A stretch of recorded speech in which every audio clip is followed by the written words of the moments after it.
I know you wrote an article about this for cleveland.com. Fact or fiction? Are the Ravens heavy AFC favorites for the North after blowing out the Browns?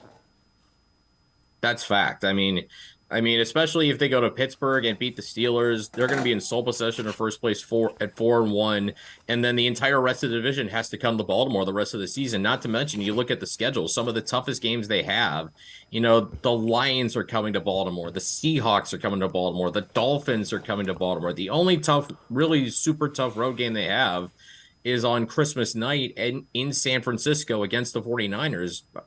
There's the potential that's a Super Bowl preview we're talking about, but as long as Lamar Jackson stays healthy, and that's been a concern, last couple of years. He hadn't finished the last couple of seasons because of injury. If he's healthy, then this Baltimore team should be, they should be like running away with the AFC North unless the Browns get really hot, or Joe Burrow rediscovers himself, in these final few weeks or whatever of the season.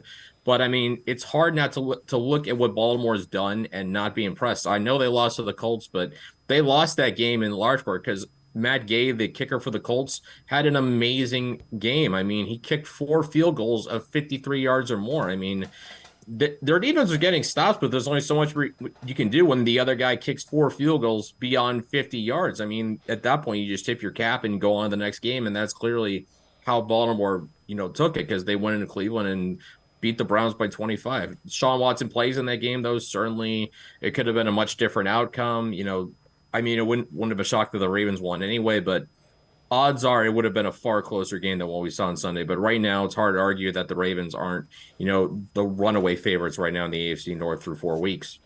Yeah, they do have the wins in division, and the other teams have lost in the division, which, the tiebreaker of divisional record kind of is what you're saying kind of swings it. Yeah, no question. They went to Cincinnati already. They beat the Bengals. They went to Cleveland, beat the Browns. They beat Pittsburgh in Pittsburgh on Sunday. They're already 3-0 in the division with all those games being road wins. And with how tight I think we expected the AFC North to be, those tiebreakers are going to matter because you want to host at least that first round game. And if you have that division tiebreaker, you're in outstanding position, especially if, for example, they go 4-2 or even 5-1 in the division. That's an amazing mark to be at, and that just really sets you up to have a great regular season record and probably host a wild card game at the bare minimum.